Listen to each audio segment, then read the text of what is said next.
நேற்று முன்தினம் நம்ம ஒத்தச்சங்கல் எய்ம்ஸ் மருத்துவமனை சேர்ந்த மாணவிகளும் மற்றும் மாணவர்கள் என்ன பண்ணிட்டு இருக்காங்க, போராட்டம் நடத்தியிருக்காங்க. போராட்டம் நடத்தினது யாருன்னா, பெரும்பாலும் நம்ம கோமிய பிரதேசத்தை சார்ந்த மாணவிகள் தான்.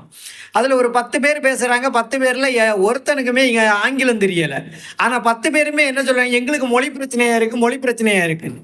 நான் என்ன கேட்கிறேன்னா, மொழி பிரச்சனையா இருக்குன்னா உங்களுக்கு வேண்டி இங்க இருக்க நோயாளிகளை நாங்க இனி ஹிந்தி படிக்க வைக்க முடியுமான்னு நான் கேட்கிறேன்.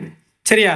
2வது என்னன்னா, எங்க பண்டிகைய கொண்டாட விடல அப்படின்னு சொல்றாங்க. நான் என்ன சொல்றேன்னா, நீங்க அங்க உத்தரப்பிரதேசத்துல ஹோலி கொண்டாடின மாரி இங்க ஹோலி பண்டிகை உங்கள கொண்டாட விடணுமா அப்படின்னு நாங்க கேட்கிறோம். அதாவது நாங்க மும்பைக்கோ, பூனேக்கோ, ஊப்பிக்கு தான் உத்தரப்பிரதேசத்துக்கு தான் வர்றோம்னு வைங்களேன். நாங்க என்ன பண்றோம்னா, நாங்க ஹிந்தி நாங்க படிக்கிறோம். சரியா? அதே மாதிரி நீங்க எங்க படிக்கவா இருந்தாலும், வேலைக்கு இருந்தாலும் தமிழ்நாடு பக்கம் நீங்க வர்றீங்கன்னா, நீங்க தமிழ் படிங்க. குறைஞ்சது ஒரு ஆங்கிலமாவது படிச்சுட்டு வாங்க. இங்க வந்திருந்து மொழி புரியல